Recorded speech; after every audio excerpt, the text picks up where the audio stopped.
Trabalhei 7 anos para ele. Dedicada, calada. A esposa apareceu um dia e disse: "Você não serve mais." Não respondi, não chorei. Guardei cada prova em silêncio. Na reunião do conselho, abri uma pasta. O diretor olhou para ela e perguntou: "Onde você achou isso?" Mas antes de chegar ali, antes da pasta e do conselho e do olhar daquele diretor que mudou tudo, preciso te contar quem eu era nos 7 anos que antecederam esse momento. Porque essa história não faz sentido sem o contexto. E o contexto é o seguinte: eu dei tudo o que tinha para aquele lugar. Tudo, no sentido literal da palavra. Não o tipo de tudo que as pessoas dizem quando querem parecer dedicadas. O tipo de tudo que você só reconhece como tal quando olha para trás e percebe que ao redor do trabalho não sobrou muito mais. Meu nome é Camila Rocha. Tinha 28 anos quando fui contratada como secretária executiva do Dr. Rafael Hartmann, presidente da Hartmann Consultoria, uma das maiores empresas de gestão empresarial do sul do Brasil. 312 funcionários distribuídos em 4 andares de escritório em pleno centro financeiro da cidade, uma carteira de clientes que você reconheceria imediatamente nas páginas de negócios de qualquer grande jornal do país. Era o tipo de empresa que as pessoas de fora olhavam e viam sinônimo de poder, de competência, de solidez. Por dentro, era tudo isso. Mas era também, como toda empresa de verdade, um organismo vivo que dependia de engrenagens funcionando com precisão para que o conjunto não travasse. Essa engrenagem, por 7 anos, fui eu. Não porque alguém me nomeou assim, porque foi o que eu construí dia a dia, com consistência e com uma atenção ao detalhe que virou marca pessoal. Antes de me contratar, Rafael havia consumido 3 secretárias em 3 anos. Não porque fosse cruel. Isso precisa ficar claro. Porque era exigente de um jeito que não deixava espaço para mediocridade, para pessoas que esperavam ser instruídas sobre o que fazer, que chegavam amanhã esperando que a agenda as conduzisse em vez de elas conduzirem a agenda. Ele queria alguém que antecipasse, que resolvesse, que chegasse com a solução antes que ele percebesse que havia um problema. Quando fiz a entrevista, ele me olhou por 3 minutos inteiros, fez 4 perguntas diretas sobre gestão de tempo, priorização e tomada de decisão em ambiente de pressão e disse: "Você começa segunda." Sem rodeio, sem negociação de salário da parte dele. Já sabia que eu ia aceitar. E eu aceitei, não apenas pelo salário, que era bom. Aceitei porque naquela sala, naquele homem direto e exigente, eu reconheci exatamente o tipo de trabalho para o qual havia me preparado. Trabalho real, com peso e consequência, onde minha competência seria testada todos os dias e onde o resultado dependeria de mim de forma concreta e mensurável. No primeiro dia, ele me recebeu sem levantar os olhos da tela. Apontou para uma pilha de 11 pastas sobre a mesa lateral e disse: "Até o final da tarde, quero um resumo executivo de cada uma dessas reuniões, formatado no padrão da empresa que você vai encontrar no servidor, pasta modelos, subfolder RD." Não disse bom dia, não disse bem-vinda, me deu trabalho. E eu, em vez de me sentir ofendida, me senti em casa. Terminei os 11 resumos em 2 horas e 40 minutos. Coloquei na mesa dele com uma nota de rodapé em cada documento, indicando os pontos de atenção que eu havia identificado para as reuniões de acompanhamento subsequentes. Ele leu em silêncio. Depois levantou os olhos pela primeira vez naquele dia e disse: "Você vai durar mais do que os outros." E foi isso. Essa foi a nossa primeira conversa de verdade. Nos meses seguintes, aprendi cada detalhe daquela empresa com a atenção de quem sabe que o conhecimento é poder. Aprendi os clientes pelo nome e pelo temperamento, o que irritava cada um, o que valorizavam, o que os fazia fechar contratos e o que os fazia questionar proposta. Aprendi os parceiros que eram confiáveis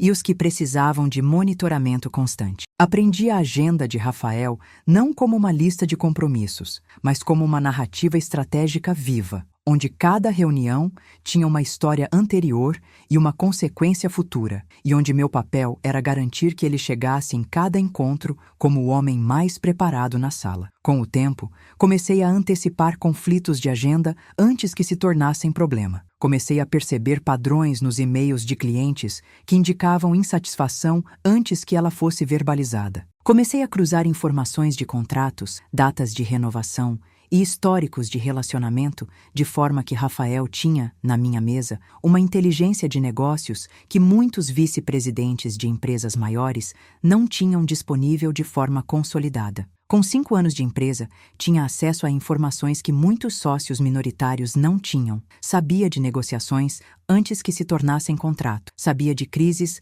antes que chegassem à diretoria. Era a pessoa que segurava o andamento de toda a operação quando Rafael viajava. E ele viajava muito, às vezes por semanas seguidas. Uma vez, foram 3 semanas inteiras em Lisboa para uma negociação internacional crítica. 3 semanas em que conduzia a operação daquela empresa com a mesma eficiência de sempre. Quando ele voltou, havia 92 e-mails aguardando resposta, e todos já tinham sido tratados. Ele me olhou por um longo momento e disse: Camila, o que seria de mim sem você? Não como elogio, como constatação. E eu sabia que era verdade porque havia provas disso em cada semana dos 7 anos que havíamos trabalhado juntos. Havia ali uma identidade, não apenas um emprego. A Hartmann era onde eu acordava querendo chegar de manhã. Era onde eu ficava até as luzes da limpeza já estarem acesas no corredor. Era onde eu me tornei quem eu era profissionalmente. E essa linha entre quem você é e onde você trabalha, quando você dedica 7 anos, fica muito tênue. Tênue demais, como eu viria a entender. Foi nesse cenário, nessa construção de confiança e competência e identidade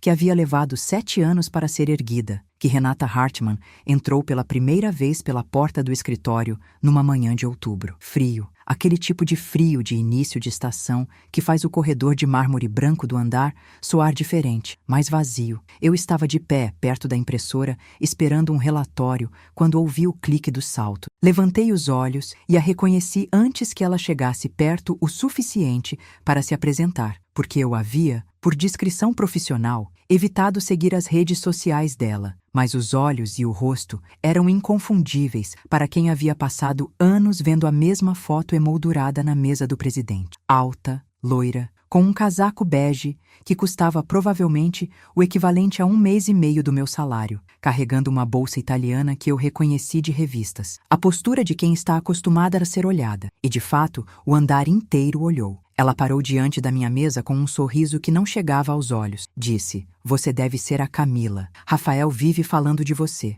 Havia algo naquelas palavras. Não ameaça, não ainda. Mas um território sendo demarcado de forma sutil, como quando alguém entra no seu espaço e sorri enquanto empurra sua fronteira para trás, com suavidade suficiente para que você não possa nomear o que está acontecendo, mas com clareza suficiente para que o corpo registre. Sorri de volta, educada, profissional, ofereci para avisá-la. Ela entrou na sala sem esperar. Saiu 5 minutos depois com o mesmo sorriso. Me lançou um olhar demorado, o tipo de olhar que faz um inventário silencioso, e foi embora. Rafael me chamou logo depois e disse, com uma leveza levemente forçada: Minha esposa queria colocar um rosto no nome. Ela ouve tanto sobre você. Respondi que havia sido um prazer, que a doutora Renata era muito elegante. Voltamos ao trabalho. Mas aquele dia havia marcado alguma coisa, uma mudança de temperatura que só quem viveu anos num ambiente corporativo sabe identificar. Algo que o corpo percebe antes da consciência, como o peso no ar antes de uma tempestade que ainda não chegou.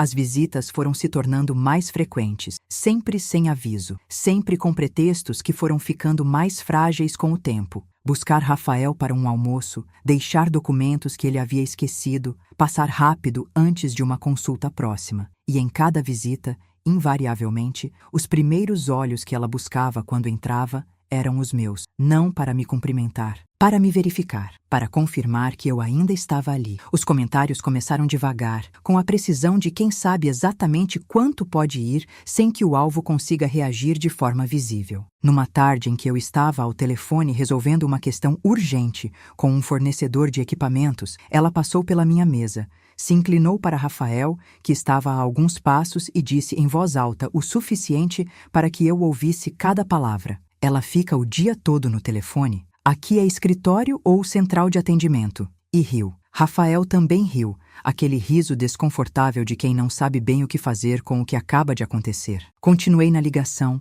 como se o mundo ao redor não existisse. Terminei. Resolvi o problema que precisava ser resolvido. Fiz o que precisava ser feito. Houve o episódio da minha mesa. Estava em reunião numa tarde e, quando voltei, os itens haviam sido reorganizados. Meu organizador de documentos estava na prateleira lateral, fora de alcance. Minha agenda havia sido colocada virada sobre a cadeira. E no centro da mesa, onde ficava meu bloco de notas, havia uma foto emoldurada de Renata e Rafael numa viagem. Risonhos, com aquele tipo de moldura cara que pesa na mão. Ela estava sentada na poltrona de visitas tomando café, me olhando com aquele sorriso. Disse com uma voz doce: "Achei que ficasse mais pessoal aqui, mais acolhedor. Você não acha?" Rafael estava junto à janela ao celular. Não disse nada. Peguei meu organizador de volta, coloquei na posição original, coloquei a foto dela na prateleira lateral com cuidado e voltei ao trabalho. Ela ficou olhando. Não disse mais nada. Mas a que mais doeu, aquela que ainda hoje consigo sentir o peso, foi na apresentação do cliente Bergman. Um projeto de 12 meses, potencial de contrato acima de R$ 1.800.000. Um cliente que Rafael vinha cortejando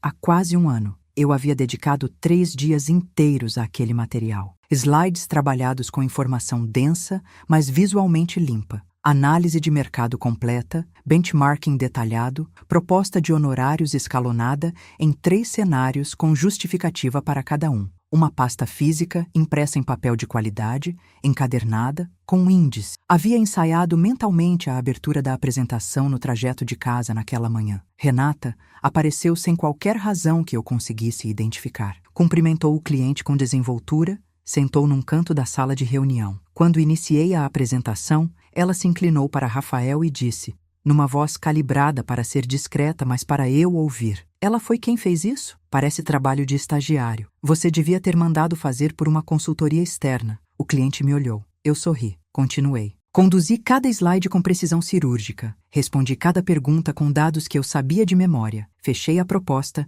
com a segurança de quem passou 3 dias construindo algo em que acreditava. O cliente Bergman fechou o contrato ainda naquela tarde. Renata havia ido embora muito antes do fim. Rafael não disse nada sobre o comentário, nem naquele dia, nem nos seguintes. E esse silêncio teve um peso diferente de qualquer coisa que ela havia dito, porque o silêncio de Rafael dizia: "Eu ouvi." E não fiz nada. Naquela noite, no estacionamento vazio, dentro do carro com as chaves na mão e incapaz de colocá-las na ignição, chorei. De um jeito que eu não chorava há muito tempo. Não de tristeza, exatamente. Era a raiva da injustiça que não encontra saída. Aquela que queima diferente porque o alvo é sutil o suficiente para não poder ser confrontado de frente. Era o peso de 7 anos de competência sendo solapados por alguém que nunca havia passado um único dia útil naquele escritório e que, mesmo assim, tinha poder suficiente para fazer o presidente desviar os olhos. Era aquela sensação horrível de sentir o chão que você construiu tijolo por tijolo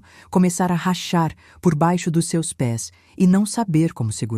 Deixei sair tudo. Cada comentário engolido com sorriso profissional. Cada humilhação pequena o suficiente para não poder ser nomeada, mas grande o suficiente para acumular. Chorei por quanto tempo precisei. E então, enquanto ainda havia lágrimas no rosto, comecei a sentir outra coisa crescer. Não decidida ainda. Só acordando. Como quando você está no escuro há tanto tempo que os olhos finalmente começam a se ajustar e você percebe que o escuro não é total, que há contornos, que há formas que você pode começar a distinguir e que você pode se mover. Se você já sentiu o chão do seu trabalho rachar embaixo dos seus pés sem ter feito nada de errado, se já viu alguém tentar apagar o que você construiu com 7 anos da sua vida, preciso que você saiba que você não está sozinho. Essa história está longe do fim. Clica no like agora se você já passou por algo parecido com isso. Inscreve no canal, porque o que vem a seguir, o que eu descobri e o que eu fiz com o que descobri, vai fazer você rever tudo o que pensa sobre ficar em silêncio. E me conta nos comentários, você teria ficado quieto também? Porque a minha resposta vai surpreender você.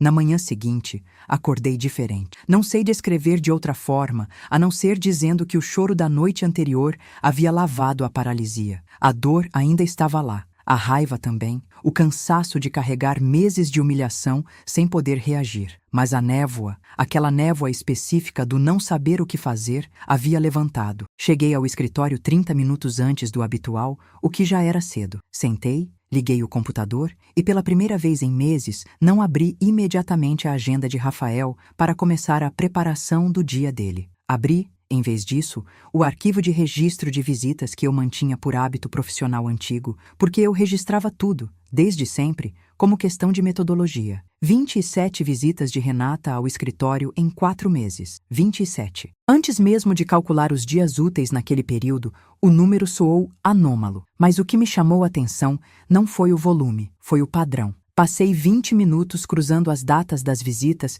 com a agenda de Rafael daquele período, e o que encontrei fez meu ritmo cardíaco mudar de uma forma que eu reconheci como significativa. 16 das 27 visitas coincidiam, dentro de uma janela de 1 a 2 dias, com reuniões de Rafael com fornecedores ou parceiros estratégicos da empresa. Não todas, não de forma que fosse impossível atribuir a coincidência, mas 16 de 27 era a diferença entre o aleatório e o intencional. Fiquei olhando para aqueles números por um tempo que não soube medir, e então, em vez de fechar o arquivo e ir preparar o café de Rafael como fazia todas as manhãs, abri uma pasta nova no computador. Dei a ela um nome neutro de trabalho, um código de projeto que ninguém reconheceria como relevante se visse passar na tela, e comecei a documentar. A data, o nome da reunião, os participantes, a presença ou não de Renata no mesmo dia. Cada linha era pequena. O conjunto estava começando a contar uma história. Nos dias seguintes,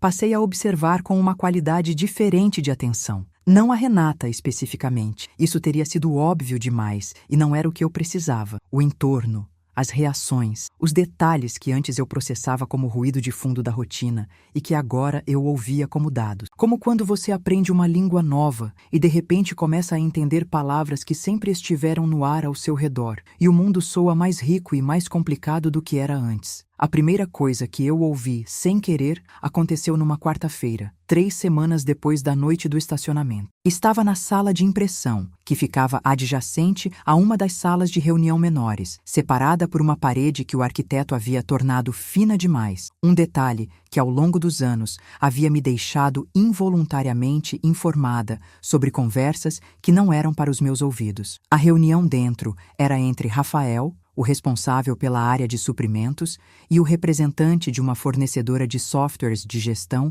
com quem a empresa mantinha um contrato de renovação anual significativo. Renata havia aparecido naquela manhã e entrado junto na sala, sob pretexto de ter algo para dizer a Rafael. Ela não saiu quando a reunião começou de verdade. Fui buscar documentos da impressora. Não estava ouvindo de propósito, mas a voz de Renata carregava com aquela clareza de quem nunca aprendeu a modular para ambientes fechados, e ouvi o seguinte: o Dr. Rafael prefere renovar com o pacote Premium, inclusive a consultoria de implementação. Vocês já devem ter recebido o briefing atualizado. O representante respondeu algo que não alcancei. E então Renata disse, com aquela clareza específica de voz que ela usava quando estava no controle de uma conversa: o Dr. Rafael também vai querer que o processo de faturamento seja simplificado, um único ponto de contato, centralizando tudo do lado de cá. Eu tenho disponibilidade para assumir essa interface. Saí da sala de impressão com os documentos na mão,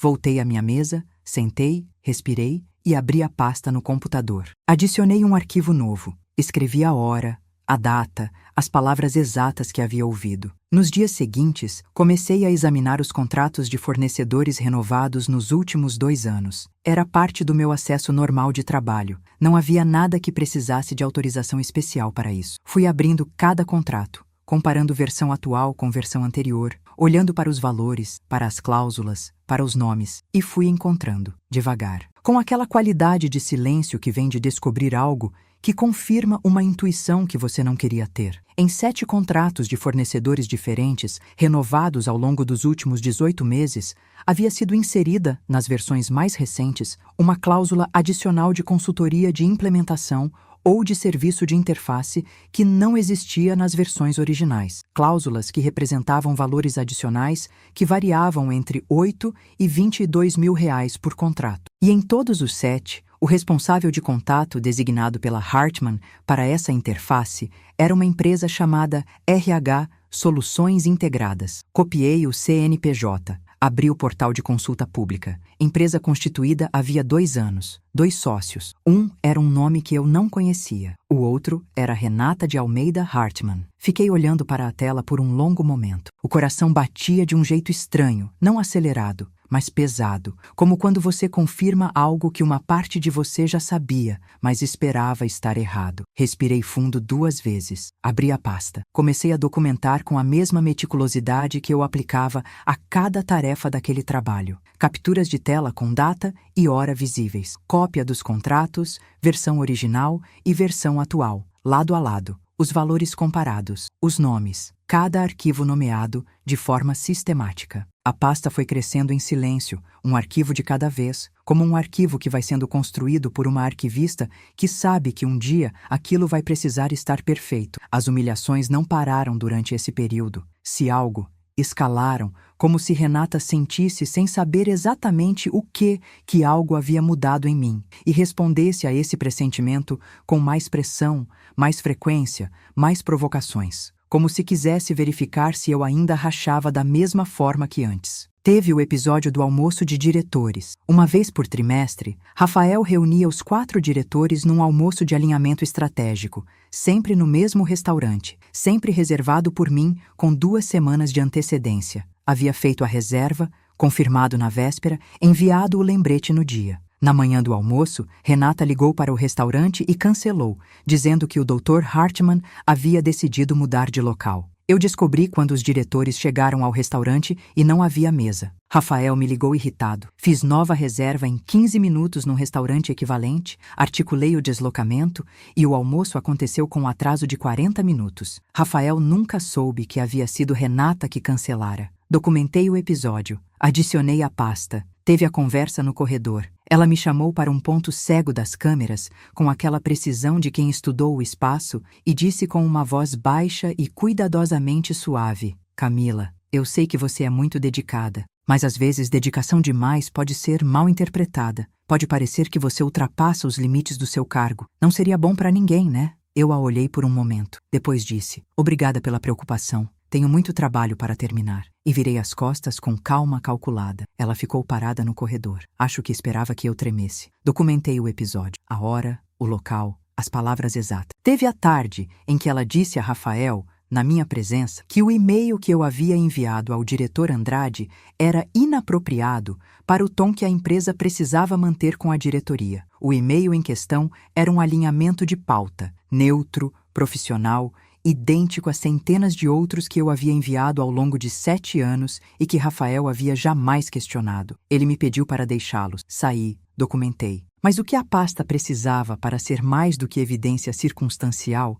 era de corroboração. Provas documentais eram poderosas, mas eu sabia que documentos podem ser contestados isoladamente. Precisava de pessoas, de depoimentos. E para isso, precisava agir com uma delicadeza que não colocasse ninguém em risco antes de eu estar pronta para usar o que estivesse sendo construído. Pensei nos colegas com quem havia construído relações genuínas ao longo de 7 anos. Paulo da Controladoria, a quem eu havia ajudado com inglês nas apresentações para clientes internacionais inúmeras vezes. Fernanda do RH, a quem eu havia apoiado num processo delicado de denúncia interna 2 anos antes, discretamente, de forma que ela nunca foi exposta, mas também nunca esqueceu que eu havia estado ao lado dela. E Marcos de Suprimentos, que havia me contado num almoço informal, como quem conta algo que pesa mas não sabe onde deixar, que havia sido pressionado por Renata a aprovar uma mudança de fornecedor sem o processo regulatório adequado, e que havia recuado por desconforto, mas não havia registrado o episódio em lugar algum. Eu havia ouvido aquilo na época como história de corredor. Agora, ouvia como dado. Comecei a ter conversas. Discretas, cuidadosas, dispersas em dias diferentes, nunca sequenciais o suficiente para criar padrão. Não revelei a pasta, não mencionei o que estava fazendo. Apenas fiz perguntas que, para quem não soubesse o contexto, pareceriam curiosidades profissionais de alguém que organiza informação por hábito. Quais fornecedores haviam mudado nos últimos 2 anos? Quem havia sido o interlocutor nas renovações? Havia alguma formalização diferente nos processos mais recentes em relação ao padrão anterior? As respostas foram chegando em pedaços, mas chegando. Paulo confirmou, sem perceber que estava confirmando, que havia notado inconsistências nos registros de pagamentos de 2 contratos que vinham com justificativas narrativas incomuns, coisas que nunca havia visto no padrão anterior da empresa. Fernanda disse, com aquela cautela de quem trabalha em RH e sabe o peso das palavras, que havia recebido uma instrução verbal de Renata para não encaminhar uma determinada comunicação interna de rotina pelo canal regular, sem explicação. Marcos, quando percebeu que eu sabia mais do que ele pensava que eu sabia, ficou em silêncio por um longo momento e depois disse: "Eu precisaria colocar isso no papel, né?" Respondi apenas: "Quando você estiver pronto, sim." 3 dias depois, ele deixou um envelope selado na minha mesa quando eu estava em reunião. Eu o coloquei na bolsa sem abrir. Dentro havia uma declaração manuscrita, datada e assinada, descrevendo o episódio da pressão de Renata para a aprovação irregular de fornecedor. Nenhum de nós havia falado diretamente sobre isso. Ele havia chegado à mesma conclusão por conta própria, pelo mesmo caminho interior de quem carrega algo que pesa até o dia em que encontra o lugar certo para pousar. O pendrive criptografado que eu havia comprado numa loja de tecnologia distante do escritório ia ficando mais pesado a cada semana. Eu o carregava no bolso o tempo todo. Fazia backup em casa todas as noites num disco externo que ficava escondido. Fotografava documentos físicos quando achava necessário, com o cuidado de quem entende que uma prova descuidada é uma prova que pode ser descartada. Era meticulosa, porque 7 anos trabalhando para um homem que valoriza detalhe acima de tudo, te ensina que a diferença entre uma evidência que resiste ao escrutínio e uma que é demolida na primeira contestação está nos detalhes que parecem excessivos até que alguém os precise. E enquanto eu construía, em silêncio, fui percebendo que a qualidade do silêncio havia mudado. Não era mais o silêncio de quem aguenta porque não sabe o que fazer, aquele silêncio pesado e sem direção que te consome por dentro. Era o silêncio de quem sabe exatamente o que está fazendo e está esperando o momento certo para agir. Esses dois silêncios se parecem completamente por fora. Por dentro, são feitos de matérias opostas. Um te diminui com cada dia que passa, o outro te fortalece. Renata continuava a aparecer, continuava a sorrir com aquele sorriso, continuava a fazer comentários que passavam pelo filtro da plausível deniabilidade, enquanto chegavam com precisão ao destino que ela pretendia. E eu continuava a sorrir de volta, a trabalhar com a mesma qualidade de sempre, a chegar cedo e sair tarde, a ser a pessoa que a empresa precisava que eu fosse. Por fora, nada havia mudado. Por dentro, a pasta estava quase pronta. Ainda não era a hora, mas estava chegando. A demissão não chegou como surpresa. Quando você passa 7 anos aprendendo a ler um ambiente, quando você conhece cada microexpressão dos rostos com quem trabalha e cada variação de temperatura num corredor que você percorreu centenas de vezes, você percebe o que está por vir antes de ele anunciar a própria chegada. Eu percebi numa segunda-feira de manhã, quando Rafael chegou mais cedo do que o habitual, desviou o olhar da minha mesa no momento em que normalmente ele o dirigia para confirmar que eu estava lá, e passou direto para a sala, onde ficou por mais de 40 minutos sem me acionar. Rafael não passava 40 minutos sem me acionar.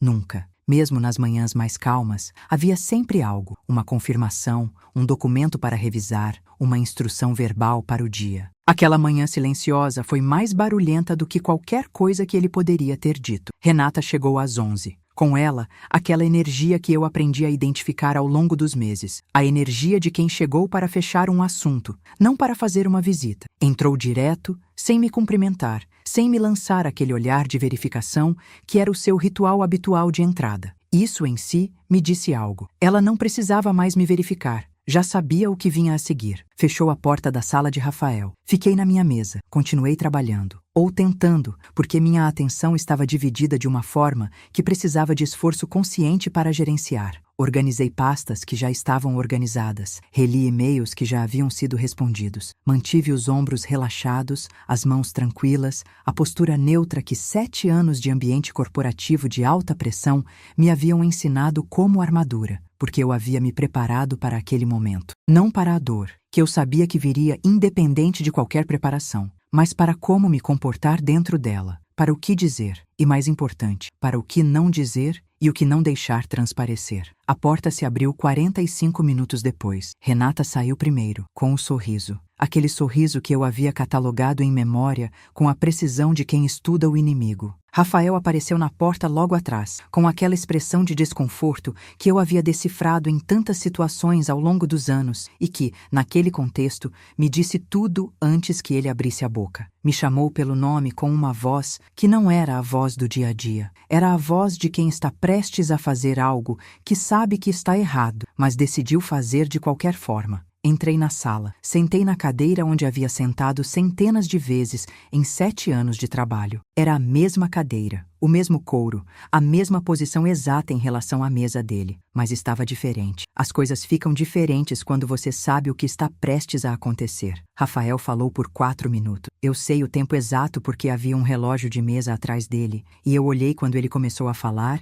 e olhei de novo quando ele terminou. 4 minutos para desfazer 7 anos. Disse que a empresa estava passando por uma reestruturação, que algumas posições precisavam ser redesenhadas, que meu trabalho havia sido sempre excelente, e ele queria que eu soubesse disso, sempre excelente, mas que o novo modelo de operação absorveria as funções do meu cargo através de uma combinação de assistência virtual e redistribuição entre as equipes, que eu receberia todos os direitos e verbas rescisórias previstos em lei, rigorosamente calculados, que contava com minha discrição e profissionalismo no período de transição. Ele não me olhou nos olhos uma única vez enquanto falava. Renata ficou de pé junto à parede durante todo o discurso, as mãos entrelaçadas, em silêncio, com uma presença que era quase coreografada. Quando Rafael terminou, ela disse com aquela voz suave e precisa: "A empresa agradece imensamente sua contribuição ao longo desses anos, Camila." Com um sorriso, fiz uma pausa. Deixei 2 segundos exatos passarem antes de falar. 2 segundos de silêncio que eram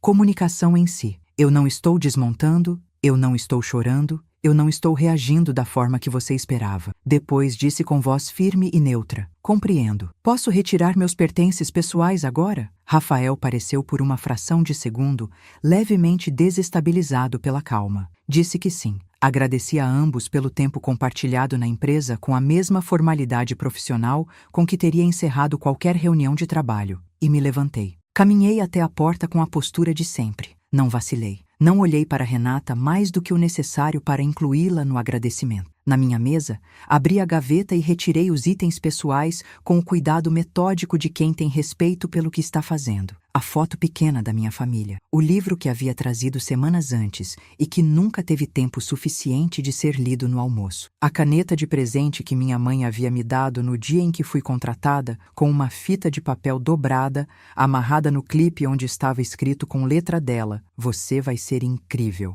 A bonequinha de resina que os colegas haviam me dado no aniversário de 5 anos de empresa, com as iniciais da empresa e o número 5 pintados à mão. Cada coisa colocada na caixa com o mesmo cuidado com que havia sido colocada na mesa, porque essas coisas mereciam cuidado, independente de o dia estar caindo. Os colegas foram passando. Fernanda do RH apareceu primeiro, com olhos que misturavam tristeza real e algo que eu reconheci como culpa solidária. A culpa de quem sabe mais do que está mostrando, mas não pode ainda mostrar. Me abraçou e sussurrou próximo ao meu ouvido: "Me liga." Paulo da controladoria parou ao lado da minha mesa e disse em voz baixa, com uma seriedade que não era o tom habitual dele: "Isso não está certo, Camila. Eu sei que não está certo." Coloquei a mão no seu antebraço por um momento. Disse: "Tudo vai ficar bem, Paulo. Confie em mim." Ele me olhou com aquela expressão de quem quer acreditar. Marcos foi o último. Chegou pálido, com um envelope branco na mão.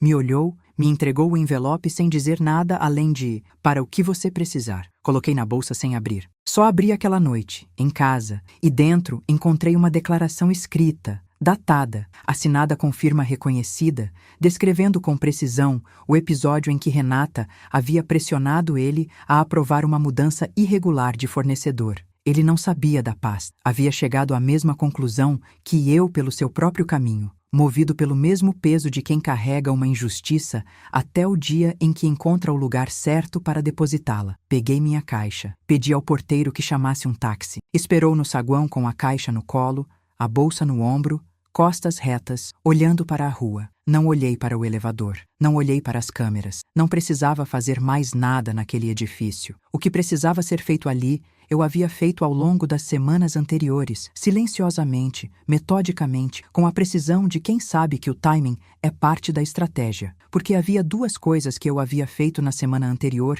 em antecipação àquele dia. A primeira, um e-mail para Ricardo Almeida, membro do Conselho de Administração da Hartmann, com quem eu havia mantido ao longo de anos uma relação de respeito profissional genuíno. Ricardo não era o tipo de presença habitual no dia a dia operacional, mas era o tipo de conselheiro que levava a sério sua responsabilidade fiduciária para com a empresa. No e-mail, havia dito apenas que tinha informações relevantes sobre a operação da empresa que precisavam chegar ao conhecimento do conselho e que gostaria de uma reunião discreta antes de qualquer outra providência. Ele havia respondido em menos de 1 hora. A reunião estava marcada para quinta-feira daquela semana. A segunda, uma consulta a uma auditora independente que havia trabalhado com a Hartmann 2 anos antes, uma profissional competente e discreta que eu conhecia pelo trabalho, mas com quem nunca havia tido uma relação além do profissional. Havia feito a consulta sem mencionar nomes ou documentos, apenas com uma pergunta técnica. Se alguém tivesse evidências sobre irregularidades em contratos de fornecedores de uma empresa privada, qual seria o protocolo correto para preservar essa documentação e garantir que ela chegasse às instâncias competentes de forma juridicamente irrefutável? Ela havia me dado uma resposta que foi uma aula de 45 minutos. Eu havia seguido cada instrução com exatidão. O táxi chegou. O motorista perguntou para onde. Dei o endereço de casa. Encostei a cabeça no vidro frio da janela, enquanto o centro financeiro da cidade passava do lado de fora. Aqueles prédios de vidro que eu havia aprendido a conhecer como parte do meu horizonte diário durante 7 anos. Não chorei. Estava além do choro naquele momento. Estava num lugar mais fundo e mais firme, onde as emoções ficam quando você está no meio de executar algo que precisa de precisão e de clareza, e de nada mais. O pendrive estava no meu bolso. A reunião com o conselho era em 3 dias. A pasta estava completa. E Renata Hartmann, naquele momento exato em que o táxi virava na esquina e o prédio da Hartmann desaparecia do espelho retrovisor, não tinha a menor ideia do que estava por vir. A reunião do conselho aconteceu numa quinta-feira às 14 horas, numa sala de reuniões do andar de administração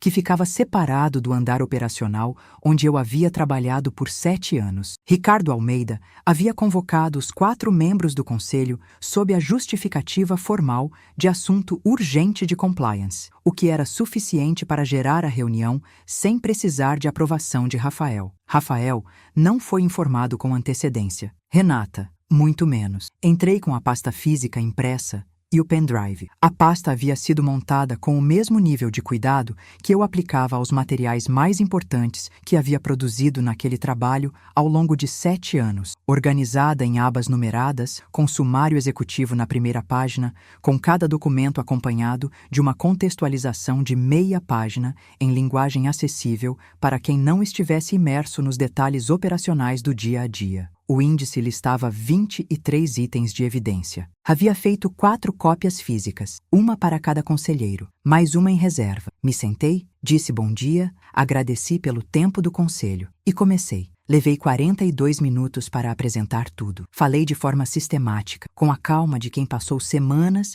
se preparando para ser precisa. Não havia emoção excessiva no meu tom. Não havia acusações sem evidência, nenhum julgamento que eu não pudesse suportar com documentação. Mostrei os contratos e as versões anteriores lado a lado, a diferença visível nas cláusulas adicionadas nas renovações mais recentes. Mostrei o CNPJ da RH Soluções Integradas e o documento de constituição com a participação societária de Renata. Mostrei os valores. Somados, os aditivos contratuais irregulares representavam R$146 mil, canalizados para a empresa de consultoria de fachada nos últimos 18 meses, sem que nenhum serviço real tivesse sido prestado ou documentado. Mostrei a declaração escrita de Marcos da Suprimentos. Mostrei registros de comunicações entre Renata e fornecedores obtidos de forma lícita e preservada. Mostrei o cruzamento sistemático entre as datas das visitas dela ao escritório e as datas de negociação dos contratos afetados. Foi no 15º minuto da apresentação, quando eu abri a aba com os 7 contratos e os valores consolidados numa tabela, que o conselheiro mais sênior, um homem de cabelos brancos e expressão habitualmente contida, que eu conhecia pelo nome, mas com quem nunca havia conversado diretamente, se inclinou sobre a pasta, olhou para cima por cima dos óculos e disse: "Onde você achou isso?" Respondi com voz firme: "No trabalho que realizei durante 7 anos nesta empresa, senhor." Ele me olhou por um momento, olhou para a pasta, olhou para os outros 3 conselheiros que estavam ao redor da mesa, com expressões que variavam entre concentração intensa e algo que eu li como incredulidade controlada. Voltou o olhar para mim e disse: "Continue." Continuei. Quando terminei, houve um silêncio de quase 1 minuto inteiro. O tipo de silêncio que não é ausência de reação, é excesso de reação que ainda não encontrou forma. Ricardo Almeida, que havia permanecido completamente imóvel durante toda a apresentação, disse finalmente: "Camila, você tem cópias desta documentação em local externo e seguro?" Respondi que sim, que havia cópias em 3 locais distintos, incluindo com uma profissional jurídica contratada para custódia, e que havia seguido protocolos específicos de preservação de evidências por orientação especializada. Ele acenou com a cabeça devagar, 1, 2 vezes. Disse: "Você fez isso com muito cuidado." Respondi apenas: "Era o único jeito de fazer corretamente." Os conselheiros me pediram para aguardar num corredor enquanto deliberavam. Sentei em uma cadeira de espera com as mãos sobre os joelhos e o pendrive no bolso. Não mexi no celular. Não precisei. Havia dentro de mim uma calma que eu não havia sentido em muitos meses, a calma específica de quem fez o que precisava ser feito e agora aguarda o resultado com a consciência inteiramente limpa. Não era a calma da certeza sobre o resultado, era a calma da integridade do processo. Eu havia feito o certo, da forma certa. O resto estava fora da minha alçada. 23 minutos depois, Ricardo abriu a porta e me chamou de volta. Informou que o conselho estava suspendendo a reunião para convocar Rafael imediatamente e acionar a auditoria interna com caráter de urgência, que o conselho agradecia formalmente pela documentação trazida e pela iniciativa de trazer a informação ao órgão correto, que minha demissão estava sendo colocada em revisão imediata, com suspensão de todos os efeitos até conclusão da investigação, e que eu seria mantida informada sobre os desdobramentos por Ricardo pessoalmente. Saí daquele andar sem cruzar com Rafael. Soube, naquela tarde, por Fernanda, que me mandou uma mensagem como se houvesse estado aguardando pela notícia, que Rafael havia sido convocado ao conselho às 16 horas, que a reunião havia durado 3 horas e 15 minutos, que ele havia saído com uma expressão que Fernanda descreveu como o rosto de alguém que acabou de entender que estava olhando para a extensão real de algo que havia preferido não ver, que havia voltado para a sala dele, fechado a porta e ficado lá até às 21 horas, e que Renata havia sido notificada por advogados do conselho ainda naquela mesma noite. A auditoria interna levou 10 dias. 10 dias durante os quais eu permaneci afastada formalmente, em casa, sem contato com o escritório, além das mensagens que chegavam por iniciativa de colegas. Paulo me mandou uma mensagem no segundo dia que dizia apenas: "A verdade está saindo. Obrigado." Marcos me ligou no 5º dia com a voz de quem acabou de largar um peso que vinha carregando há tempo demais. Fernanda me atualizava diariamente, com a discrição e o cuidado que eu havia aprendido a esperar dela. A auditoria confirmou tudo. E encontrou mais: 2 contratos adicionais que eu não havia identificado, com estrutura similar, um esquema de faturamento paralelo que havia envolvido a conivência de um funcionário do departamento financeiro, que foi desligado imediatamente. No total, a irregularidade financeira foi quantificada em R$231 mil em desvio de recursos ao longo de 26 meses. O relatório final foi encaminhado para o conselho e para os advogados da empresa na manhã do 10º dia.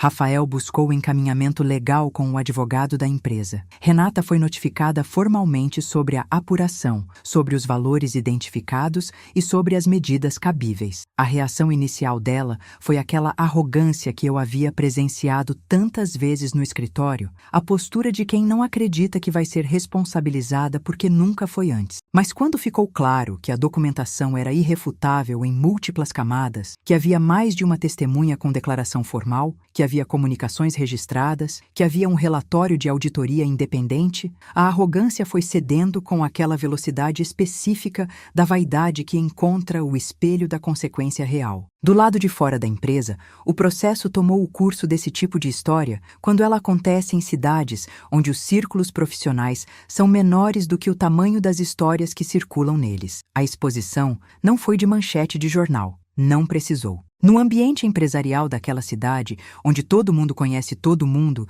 e as histórias percorrem distâncias que nenhum e-mail oficial cobriria, a história de Renata Hartmann circulou com a velocidade e a abrangência das histórias que as pessoas precisam contar, porque confirmam algo que sempre intuíram sobre alguém. Os convites para eventos começaram a não chegar, as amigas ficaram mais difíceis de encontrar. O status social que ela havia construído meticulosamente em torno do nome do marido, do escritório do marido, da secretária do marido, evaporou quando o marido e o escritório passaram a ser associados, mesmo que discretamente, à exposição daquela história. Rafael me ligou numa quarta-feira à tarde, 16 dias após minha demissão. Reconheci o número, fiz uma pausa antes de atender. Quando atendi, ele ficou em silêncio por 2 segundos antes de encontrar as palavras. Depois disse: Camila, não sei por onde começar. Disse: você pode começar pelo começo. E ele começou. Disse que havia sido cego de uma forma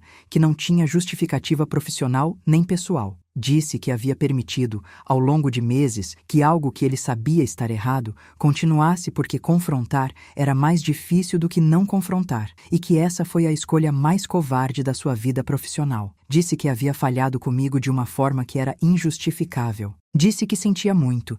Disse de uma forma que eu podia ouvir, na modulação específica da voz, que era real. Não era o tom de uma desculpa corporativa gerenciada por advogado. Era um homem arrependido tentando, com palavras insuficientes, cobrir uma distância grande demais para ser coberta só com palavras. Depois disse: eu quero te pedir para voltar, com uma promoção formal para diretora de operações, com pacote de remuneração acima do mercado, com autoridade real e reconhecida sobre a área. Você merecia isso há anos. Devia ter feito isso antes, muito antes. Você aceita voltar? Fiz uma pausa longa. Não porque não soubesse a resposta, eu já sabia a resposta desde a noite anterior, mas porque queria que ele soubesse que eu havia chegado a ela pelo meu próprio caminho, sem pressa, sem emoção de momento, com a clareza de quem olhou para tudo com honestidade. Depois disse: vou pensar, Rafael. Te dou uma resposta em 48 horas. Ele disse: tudo bem. Qualquer que seja a resposta, quero que você saiba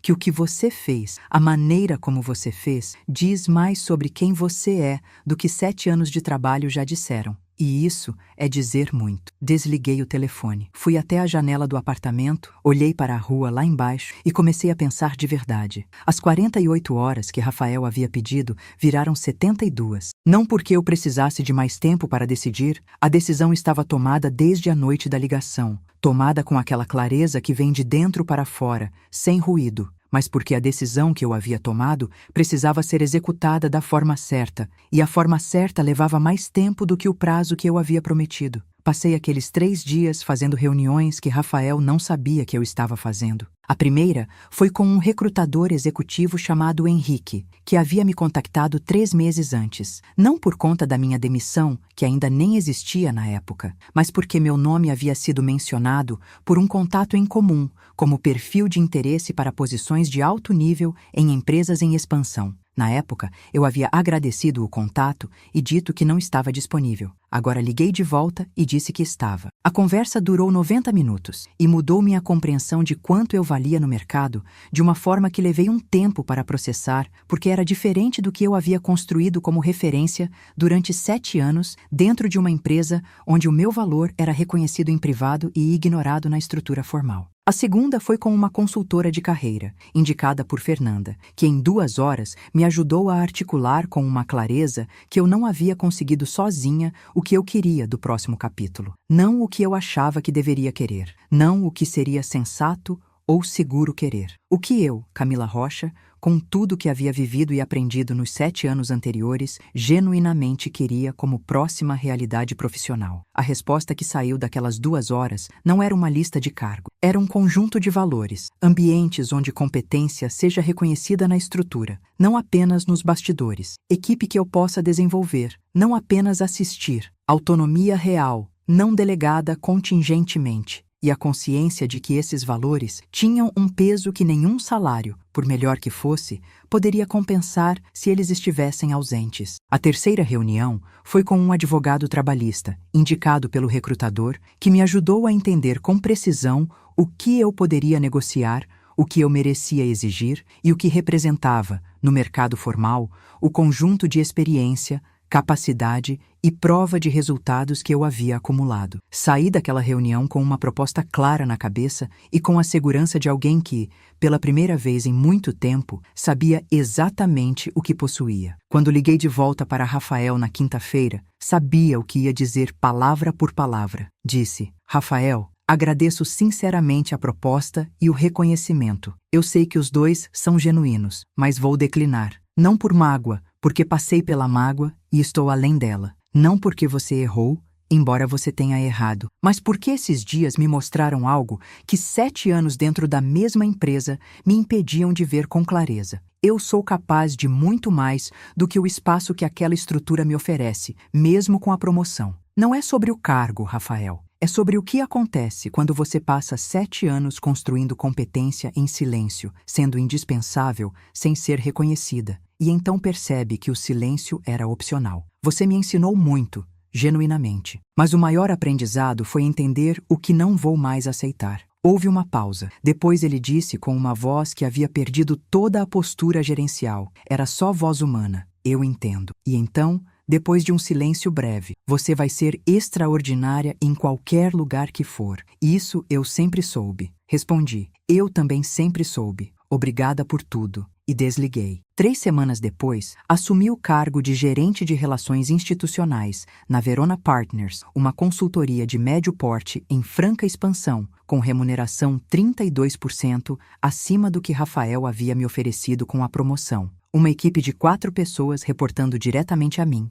e um CEO que, na primeira reunião de onboarding, disse na frente de toda a liderança: a Camila traz um tipo de inteligência operacional que poucas pessoas desenvolvem ao longo de uma carreira inteira. Estamos com muita sorte. Pequeno, mas para quem passou 7 anos sendo invisível, o peso daquele pequeno era enorme. Na primeira semana, minha opinião foi pedida em 2 reuniões estratégicas. Na segunda semana, conduzi sozinha uma negociação com um cliente novo que gerou o maior contrato do trimestre. Na terceira semana, um colega de equipe me disse durante um almoço que eu havia mudado o jeito como ele entendia seu próprio trabalho. Não exagerei a reação, apenas agradeci. Mas guardei aquele momento como se guarda algo que confirma que você chegou ao lugar onde precisava chegar. Agora, deixa eu te contar o que aconteceu com cada um deles. Renata Hartmann. O processo civil foi encerrado com acordo. A devolução dos valores desviados foi parcial, como costuma ser em acordos desse tipo,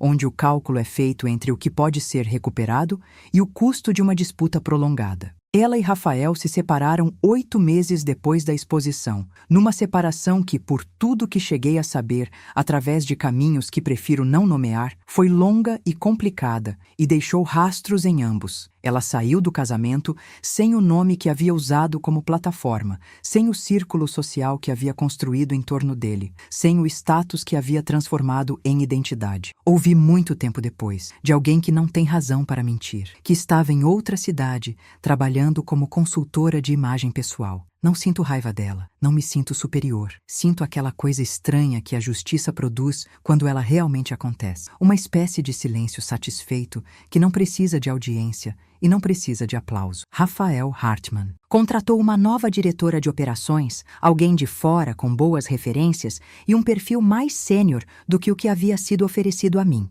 A empresa sobreviveu ao episódio, como as empresas com fundamentos sólidos geralmente sobrevivem quando a tempestade é de pessoas e não de mercado. Fernanda me contou num café 7 meses depois que Rafael havia mudado de uma forma que ela notava no dia a dia. mais presente no operacional, mais atento aos detalhes que antes delegava sem supervisão adequada, que havia implementado um programa formal de compliance interno que antes não existia, que nas reuniões de liderança havia voltado a ser o Rafael que eu havia conhecido nos primeiros anos, antes do peso doméstico ter começado a deformar o profissional. Isso não me alegra nem me entristece. Me parece justo. As consequências justas raramente alegram ou entristecem, apenas parecem certas. Marcos da Suprimentos foi promovido a coordenador da área numa reestruturação que aconteceu 2 meses após a auditoria. Segundo Fernanda, a reestruturação reconheceu formalmente várias pessoas que haviam sido preteridas ao longo dos anos anteriores por razões que nunca foram totalmente explicitadas, mas que todo mundo entendia. Paulo, da Controladoria, me manda mensagem até hoje, às vezes com dúvidas de inglês, às vezes para compartilhar uma conquista profissional, às vezes sem razão específica além do contato. Essas mensagens têm um peso diferente das mensagens de trabalho, porque são provas de que os 7 anos não foram apenas o que o último capítulo poderia fazer parecer. Foram também isso, conexões reais com pessoas reais que me importaram e que eu importei de volta. Fernanda saiu da Hartmann 11 meses depois de eu sair, por conta própria, para um cargo de gestão de RH numa empresa maior com cultura organizacional que ela descreveu na mensagem que me mandou, ao aceitar a oferta como o oposto de tudo que eu tive que engolir nos últimos anos. Ela me disse algo antes de sair, que eu guardo como uma das coisas mais bonitas que já me disseram. Você se tornou, sem saber, um modelo de como agir quando as coisas ficam impossíveis, mas você ainda tem poder de escolha, não de como reagir, de como agir. Essa distinção importa. Essa história me ensinou muitas coisas, mas as mais importantes não foram sobre Renata nem sobre Rafael, foram sobre mim. Sobre o que acontece quando você passa tanto tempo num lugar que o lugar se torna identidade, quando você confunde ser indispensável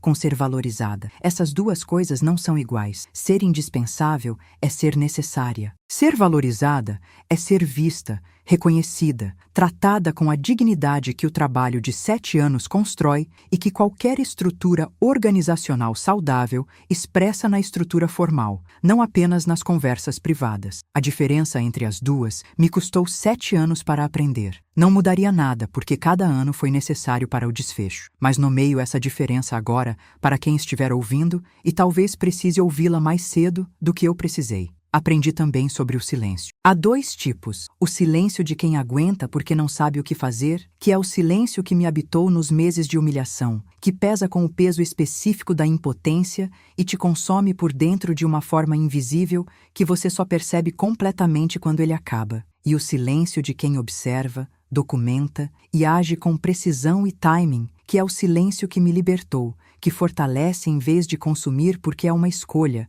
não uma ausência de alternativa. A diferença entre esses 2 silêncios é a agência. Eles são indistinguíveis por fora. Por dentro, são feitos de matérias completamente opostas. Quando eu percebi que podia escolher qual habitar, tudo mudou. Se você está passando por algo parecido agora, se você tem um ambiente que te diminui com sorrisos, uma pessoa que ocupa seu espaço com a arrogância de quem acredita que ninguém vai notar, uma sensação de que o que você construiu está sendo desmantelado por alguém que não entende o custo do que está desfazendo, eu quero te dizer com toda a clareza que aprendi na prática. Documente. Observe com os olhos de um estrategista, não de uma vítima. Construa sua saída com a mesma dedicação com que construiu sua permanência. E nunca, nunca confunda a calma de quem aguenta com a fraqueza de quem não reage. Às vezes, a forma mais poderosa de reagir é a que parece, de fora, apenas silêncio. O que Renata nunca entendeu é que ela não estava humilhando uma secretária. Estava humilhando uma profissional que sabia mais sobre aquela empresa